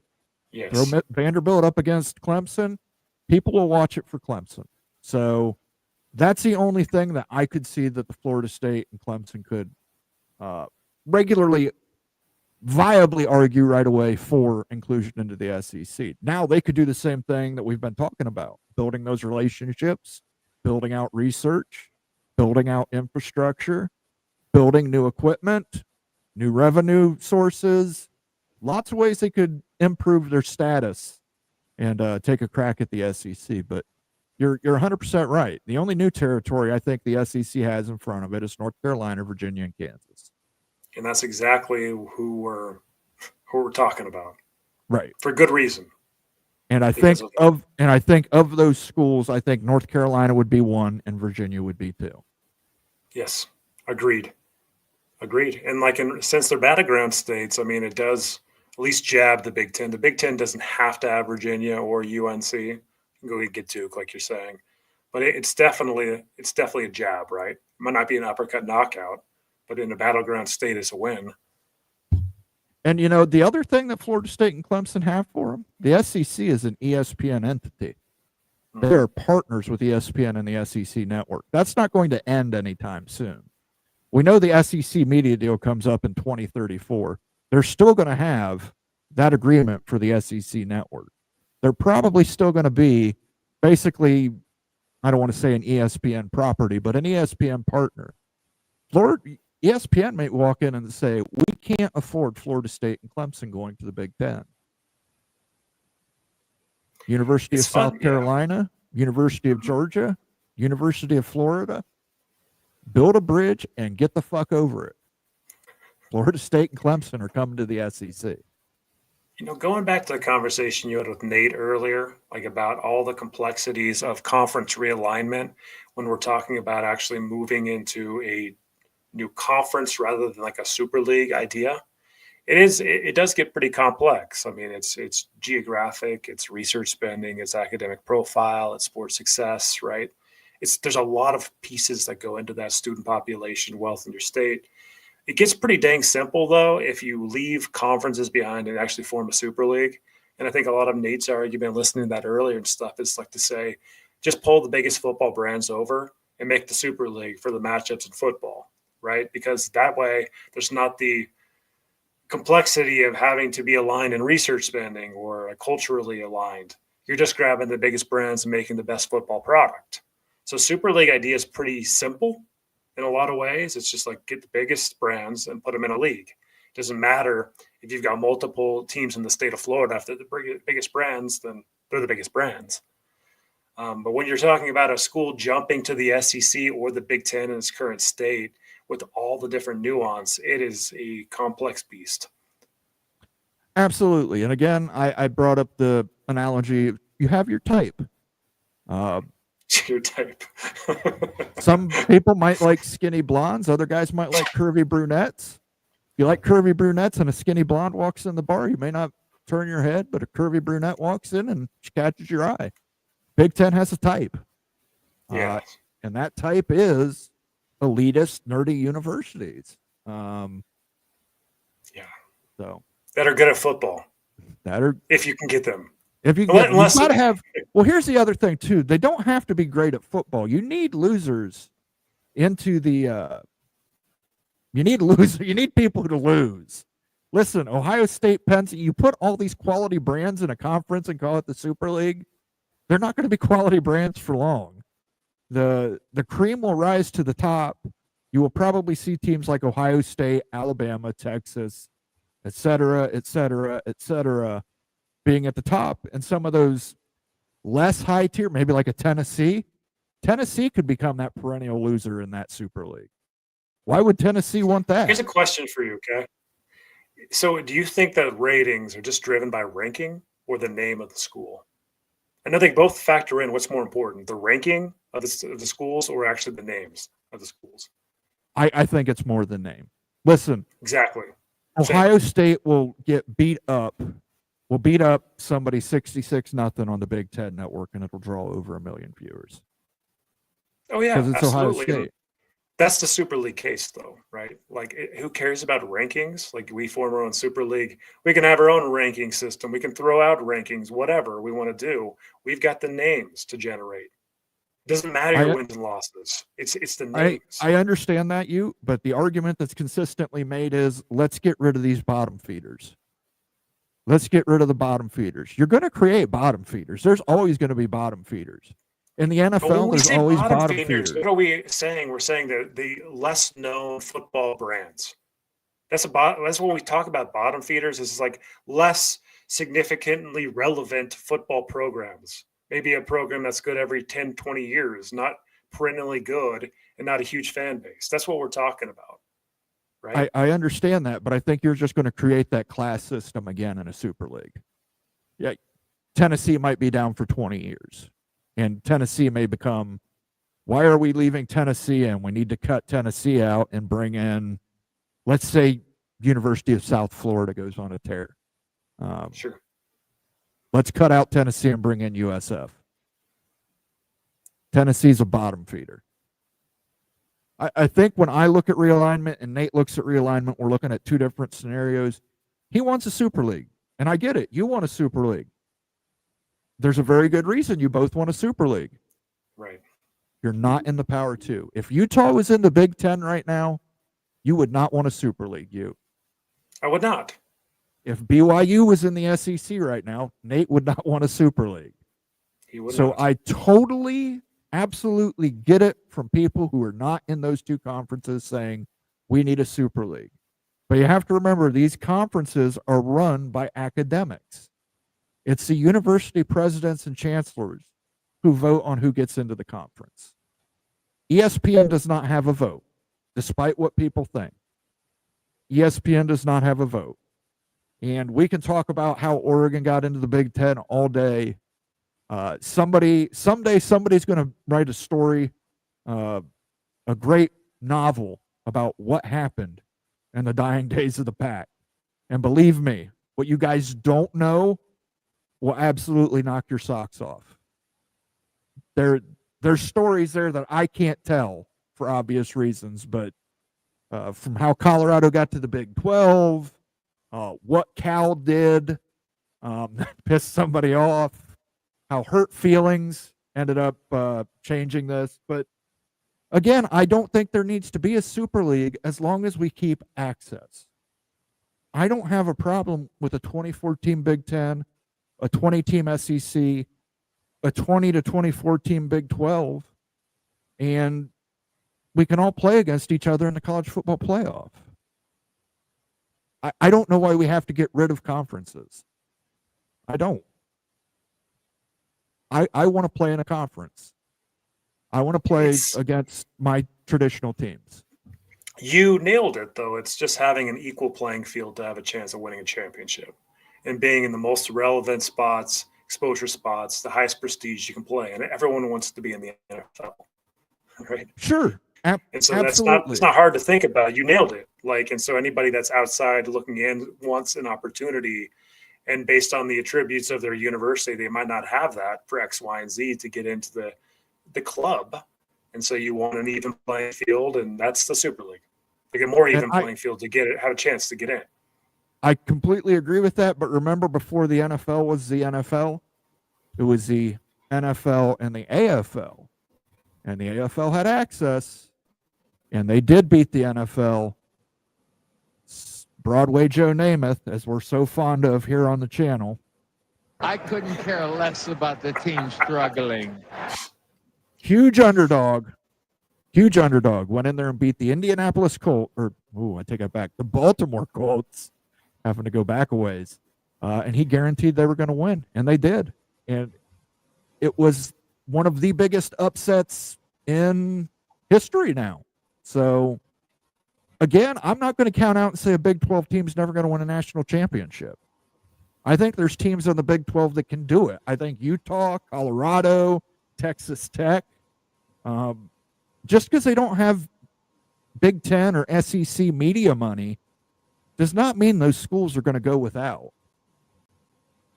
I mean, there's going to be opportunities. I just don't want to eliminate conferences to prevent anybody's feelings from getting hurt. I get that. And I think that, like, you made the point, like, anybody that was in the Big 10 and playing these teams would want to remain there and want it to not change. It gets difficult, though. Like, and we go back to, like, the USC jump. USC jumped for financial reasons. That's brutal, though, with doing that to the Pac. That was brutal because they had bonds like that, too, and that you kind of just blew up. That's part of the game and everything. So it's like, I get that the Big 10 wants that. And like the Pac-12 kind of had that, just not with as much money and everything. Right. Like, and it's pretty cutthroat. It's pretty dang cutthroat, like if you don't have the best thing going, you're in big trouble. Like you've got to be the top thing or else you're always at risk in this game. Again, I think, but when we do the eulogy for the Pac, when we do the postmortem, there were dozens of things that killed the Pac before USC even left. The Pac network without a partner, terrible idea. Terrible idea. I get it. Higher risk, higher reward. We get to keep all the money. Yeah, but who do you have that's going to back you up to get you onto cable systems? You don't have ESPN. You don't have Fox Sports.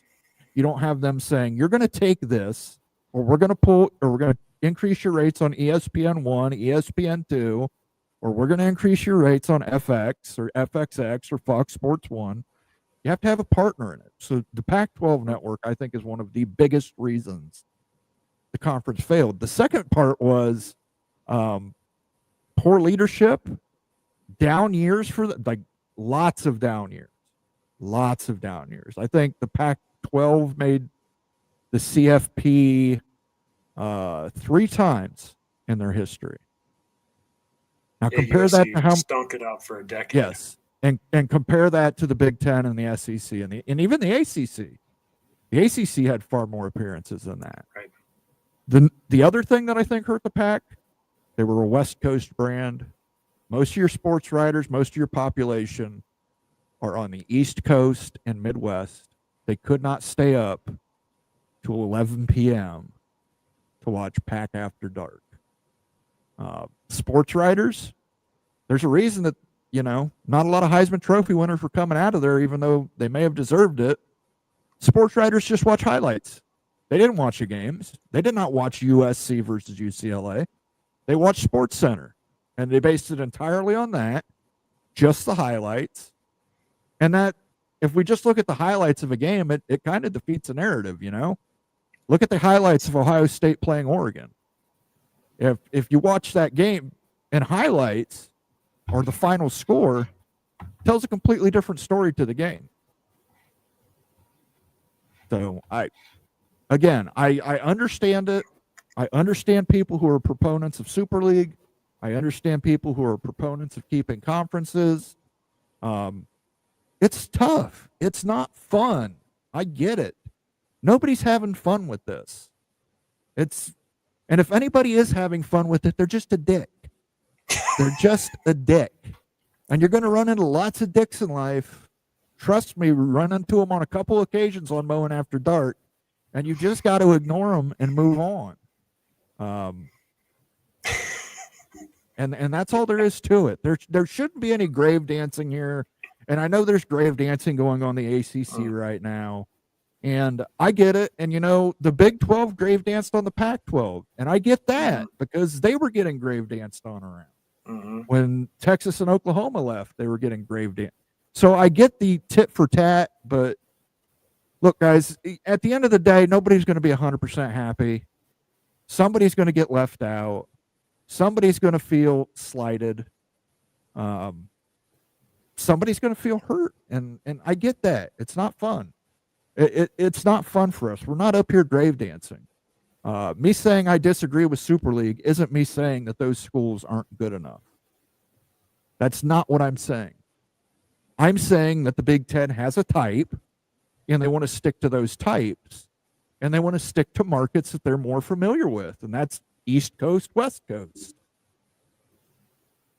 It's like I'm sure Nate would love Brigham Young to be in the Big Ten. The Big Ten would never take Brigham Young. I'm sorry. They just wouldn't. It would never happen. And it's not because I think Brigham Young's a terrible university or a terrible school or terrible athletics. They're just not a Big Ten school. Not the Big Ten's type. Not the Big Ten's type. Utah, as much as Nate doesn't like to hear it, Utah is much more the Big Ten's type. If it was, you guys can either have BYU or Utah, the Big Ten would take Utah 100 out of 100 times. Doesn't mean BYU is a bad university. Right. Doesn't mean BYU has bad academics, athletics, or anything like that. It's not even about the religious aspect of it. It's just the Big Ten has a type. They like research-based universities. Well said. All right. Well, that's my rant. I'll let you go on, or that's my soliloquy. We'll get a Moen soliloquy going here. But I'll let you carry on with that one. Oh boy, I know I missed a bunch of messages here, guys. I know I went on for a little too long there. We've got a few minutes left, Moan. Let's Okay. get to a couple comments. Absolutely. Let me make sure I got all the. That's good stuff. Though you're right, and everyone knows that you're right about that too. I mean, like it's well said. Mark Bowman again. We read this. Big Ten could want UVA for recruiting for both athletes and students, plus a rival for Maryland. Absolutely right, Mark. That is a great point. Thank you, sir. I'll give you a little Macho Man. But the cream will rise to the top. Oh, yeah. Macho madness, yeah. Daniel Gagak says the SEC might say, fine, take UVA. We will get VPI. That's a better athletic brand. All right, Daniel. We're going to have it out here right now. It's Virginia Tech. I understand it's Virginia Polytechnic Institute, but everybody calls it Virginia Tech. All right? VPI. Man, that's a Mountaineer jab right there, the VPI. But, listen, they might take Virginia Tech. More power to them. That might be more of an SEC type school. I had an argument, debate, discourse with someone on YouTube earlier this week that Virginia was not the flagship school of the state of Virginia. They believe VT was. But according to the definition of flagship school, Virginia was. So TF Williams says UCF is in Orlando. Beautiful place. Mm-hmm. Very beautiful. Jack Matheson, good to see you, Jack. SEC maps just mean more. There you go. Yeah. Bagman. I love that scene from South Park. We already have 2 Super League. Yeah, I just hate the term Super League. I really do. Clemson is 100% an SEC school. I don't disagree with that. I think agree, Clemson too. fits SEC perfectly. Just the culture. You brought up culture earlier, the stadium, the traditions. It's something you would see in an SEC football scene. It's the SEC's type, right? More the SEC's type.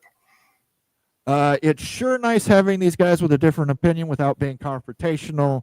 Don't let it fool you, Stormy Cyclone. We're just real passive-aggressive dicks when we get off air. I'm just kidding. Mr. Ed Wayner says, Utes dream of North Carolina State to Big 12. Don't ever give up. NC State, baby. Forget the backpack. Come to the Big 12. Great ad for Big 12. I don't disagree with you there. TF Williams reminds us that is Thomas Jefferson old money. Absolutely right. Built on the Jefferson estate. Busting out the Jefferson language here for UVA, huh? UVA. Beautiful camp. I mean, even if you're not going there for the game, just walk around the campus. It's a beautiful campus. The Pac-12 completely transformed the University of Utah. Enrollment, especially out of state, dramatically increased. Research and investment across the campus has gone through the roof. I agree with you. Utah should be very proud of what they've done in that limited amount of time. So, Steele, I went to Utah when they were in the Mountain West, and I also went back to school, and they were in the Pac-12, the two different eras. I got to experience being on campus 2 different times, and it was night and day. Completely different world. The Pac-12 did so much for the university. That is why there's so much love for the Pac-12, although it's not the same anymore, of course. But it did everything to lift Utah to a much higher level, academically and football-wise and stuff. So we're always going to be grateful for getting that, P5 invite at the time at Utah. Mike Mechanics, don't think I've seen you around here before. The Big Ten will want Miami, Florida State, Georgia Tech, and maybe Clemson, but that may be a long shot. And speaking of long shots, Notre Dame isn't going anywhere until the Big Ten and SEC form a scheduling alliance. Well, Mike, that might be happening very shortly. How short? Are we talking like within the days, within the weeks, Moan? I think we would probably find out before the end of the year, but yeah, I know there's big news coming around the corner. Timo Everywhere Rambler says Big Ten needs to get into Florida and Texas, maybe even a Georgia Tech. Big 12 and Pac, I think I already read this one, are also sitting nice in this. So I don't know that the Big Ten can get into Texas. I think that's the unfortunate thing. I think if the Big 12 signs that private capital deal, I think some of these schools are going to be locked into the Big 12 for a decent chunk of time. Nailed it. And that's the underlying issue with signing a private capital deal. Will a private capital deal improve every school in the Big 12?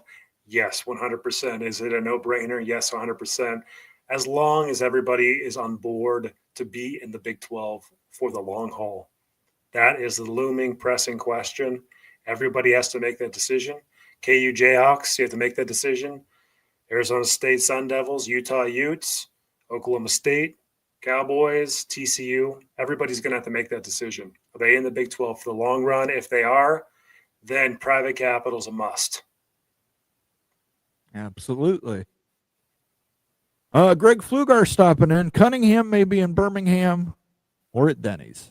Yes, we do not know the whereabouts of Bubba Cunningham. If you have seen them, please call your local authorities. But don't call your local authorities. Terp says Flugs. That's our name for Flugar. Do you think there's a chance FSU Miami goes big first, followed by Notre Dame plus others after? Or is it all Notre Dame first and foremost? It's a great question. And I ain't got the answer. Who's the wedge? We're going to do it. You know what? We're going to talk about this in the future. Who in the Big Ten, if UNC is the wedge for SEC, who's the wedge for Big Ten? Is it Miami? It seems like Miami could be the wedge. Like the first domino to fall. Again, It's going to be dependent on how big the big wants to be. If the big's set on sticking at 20, you have to wait for Notre Dame +1. That's the only way to get the value up. If they go to 24, yeah, they could take Miami. They could take Miami, Georgia Tech to get to 20. They could take Duke and Kansas to get to 22. I don't know. We will see. Two Master says Utah to the Big Ten confirmed. Yeah, don't ever mention that to Nate. It drives him crazy. Absolutely drives him crazy. Becky Go Huskies, you're going to be our last comment. She has been a member for 12 months. She is a contributor here on the College Football Mafia Network as part of our Big Ten Mafia team. And sometimes she'll even join us on a Friday. We do really enjoy those days. Alabama head coach and offensive coordinator spotted at UW softball game today. LOL. Doesn't one of them have a kid on the softball team, though, Becky? You're going to have to let us know that. I don't think that they were, well, maybe they were trying to see if that door would still be open, because I know Kalen DeBoer's kind of on the hot seat down there in Alabama and Tuscaloosa. Jump back over to Washington. He might be looking for a chance to jump to Washington. So I want to thank everybody for joining in here tonight, enjoying the course debate, the discourse, the fun, the frivolity, the whiskey, the wine, the women, and all that good stuff. I want to particularly thank the research. I want to thank Go Black 45. I want to thank Ryan Willie, of course. I want to thank Becky Go Huskies. I want to thank our friend MBM. I want to thank our friend Mark Bowman. I want to thank our friend Daniel Gygax as well for all contributing and helping us keep the lights on here at the College Football Mafia Network. Before you guys leave today, do us all a huge favor. Doesn't cost you anything. Make sure you hit that like button. It helps us so much in the YouTube algorithm. And if you're not a subscriber, consider becoming a subscriber, because we release great content throughout the week. I've got a video coming out shortly that will actually, I give grades to who I think the Big Ten expansion candidates are. So we'll have a lot of great stuff. We got another video from Dan Gygax coming out too. So we got some great stuff moving forward. So definitely check it out. But for myself and Wild You, peace out.